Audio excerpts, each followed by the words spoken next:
You're watching Newsday TV. Thanks for joining us. I'm Ken Buffa. Rex Heuermann was back in court today where his attorneys asked for FBI files. Drew Scott was there.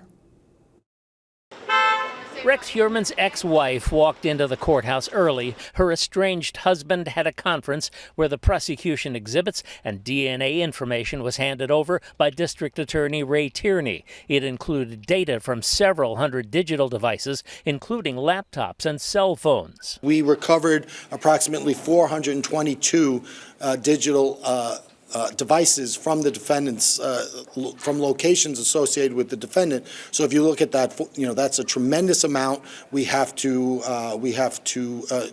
forensically analyze that. We have to voucher all of that evidence, and of course we have to copy it and provide it to the defense. Heuermann's defense attorney, Michael Brown, says he's studying the files for information on a possible second suspect investigated by the FBI with the initials WH. It was our understanding that there was another suspect that was about to be apprehended at the direction of then ADA or then District Attorney Sini, and we want this information. This morning they provided it, so we're very anxious at looking at that documentation. Brown also says the case could have been tampered with by the disgraced former Suffolk Police Chief James Burke. The defense attorney says he visits Heuermann weekly and says he's anxious to prove his innocence and get to trial. He wants to get to a trial. He maintained from the beginning of this case and still maintains today, he is not the guy. He said that over and over. He wants to get to trial. Brown says he won't be rushed to go to trial. Heuermann's next appearance in court will be June the 18th. At Riverhead Criminal Court, Drew Scott for Newsday TV. Now for the latest on the Gilgo investigation, head over to Newsday.com. Click Get More on the Newsday TV video box. All right, a Cora man walked away unharmed after his wallet stopped a bullet. Suffolk police say someone fired multiple shots into a car on Buchanan Avenue, but the man did not get hurt who was inside because, again, a bullet was stopped by his wallet. Now, no word yet on who opened fire or why. And more chemical jumps were dug up at Bethpage Community Park today, bringing the total to 16. Here's a look at the scene today. Now, state officials say toxic chemicals were dumped here decades ago by Grumman Aerospace. The DEC says more germs may be found as they continue investigating. Now, for more on this story, go to Newsday.com, click Get More below the Newsday TV video box. And only in Newsday, records reveal Bayshore schools spent more than $600,000 to defend 45 sexual abuse lawsuits. The suits claim the district mishandled sexual abuse allegations against Thomas Bernagozzi, a retired third-grade teacher. Now, the sexual abuse allegations span 30 years. Bernagozzi is due back in court tomorrow. And the ex-Schechter School CFO will spend the next 8 to 25 years behind bars for stealing millions in school funds. Steve Langford was at the sentencing. Sentencing day, en route to prison. David Ostrov of West Islip, convicted of stealing $8.4 million from the Williston Park Day School, where he was chief financial officer. Ostrov getting an earful from Suffolk Judge John Collins. The sitting jury found you to be a charlatan and a brazen thief. In addition to prison, the judge ordered the former CFO at the Schechter School of Long Island to pay back the money he stole to buy homes on Fire Island and luxury cars. And I've authorized and executed a restitution judgment order as against Mr. Ostrov personally in the amount of $8,477,251. A school official told the court Ostrov should spend significant time in prison, but be forgiven after he has paid his debt to the Schechter School and society at large. Mr. Ostrov committed a very serious crime against the Schechter School of Long Island. He hurt our students and betrayed our trust. He put our mission to educate the next generation of Jewish leaders at grave risk. And for that, he must be punished. Ostrov himself spoke briefly to the court without mentioning remorse. I do have great respect for the process. I have respect for the jury's verdict. I do not agree with the jury's verdict, and I will appeal accordingly. Ostrov's family exited the court without speaking to reporters. His attorney was asked about the judge's order to repay nearly $8.5 million to the school. I don't want to comment on that. The judge's decision ordered restitution, so he's exploring all of his legal options. David Ostrov now begins a prison sentence of at least 8 years and 4 months and as much as 25 years. Steve Langford for Newsday TV. Now, for the latest on this case, head over to Newsday.com, click Get More below the Newsday TV video box. All right, get ready for some funky music.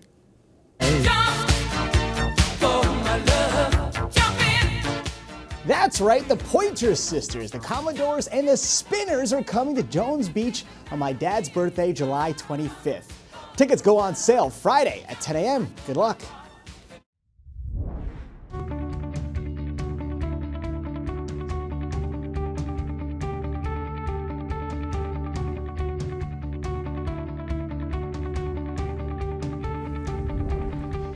New data reveals student absentees are on the rise, and we're taking a look at what might be fueling it. Macy Eglin has a story you'll see only in Newsday.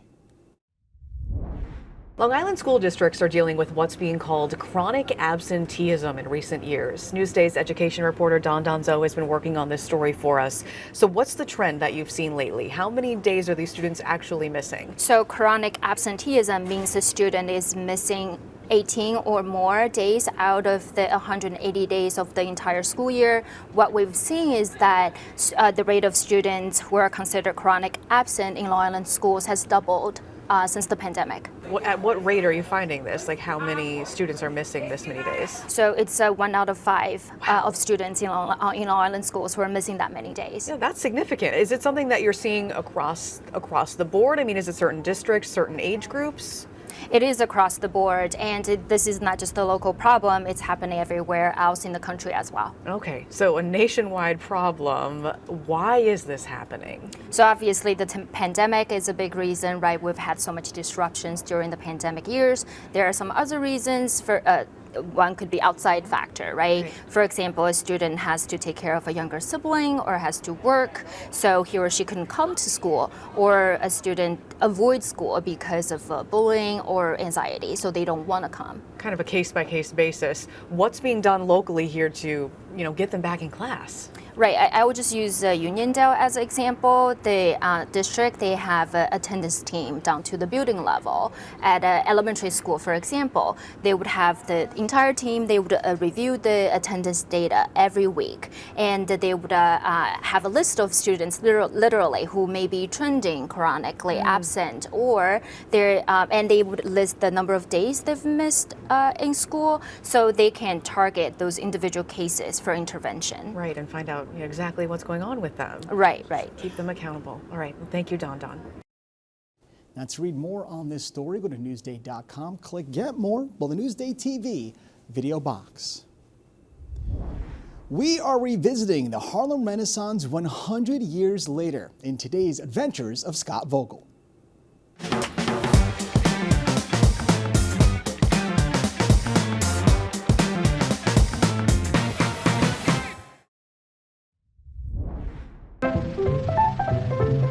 When millions of African Americans left the segregated South and came north during the Great Migration of the last century, they did so with hope and optimism and a determination that voices long silenced would be heard. Many of those voices came here to New York City, sparking a movement that would change American art and culture forever. And this year marks the 100th anniversary of that movement, the Harlem Renaissance, making it a perfect time to appreciate again the voices behind its words, music, and pictures, voices that inspire the world to this day. The Harlem Renaissance did not speak with one voice. It spoke with cameras and paintbrushes, typewriters, and piano keys, producing works that were jubilant and defiant and heartbreaking and joyous. Much of the Harlem it depicted is gone now, or so it seems at first glance. Like most of the jazz clubs and speakeasies that earned 133rd Street the nicknames Swing Street and Jungle Alley. But the spot where a teenage Billie Holiday was discovered still pulses and throbs with jazz and bebop on weekend nights. Fashion statements that championed boldness, self-determination, ideas of what success looked like, what cool looked like, continue to inspire Harlem's designers and makers today. And while the writers and artists may be gone, the scenes they captured and the ideas they espoused live on, many of them celebrated in a new exhibition currently on view at the Met. The Victoria Theatre is no longer a vaudeville house. Only its facade and lobby remain, but behind them are two brand new stages run by the legendary Apollo Theater next door. They're in Harlem's tallest building, where up on the 5th floor is the lobby of the 211-room Renaissance Harlem, New York Hotel, which, you guessed it, is a beautiful and brand new tribute to the 100-year-old Renaissance. Sometimes the Renaissance is hiding in plain sight behind an unmarked door at American Legion Post 308, where Sunday afternoons are for converging on a basement where there's soul food and jazz that sounds just as hot in the 2020s as it did in the 1920s. The Renaissance is as much a part of Harlem's present and its future as its past. You just have to know where to look. Now, to read more on the Harlem Renaissance, go to Newsday.com, click Get More below the Newsday TV video box.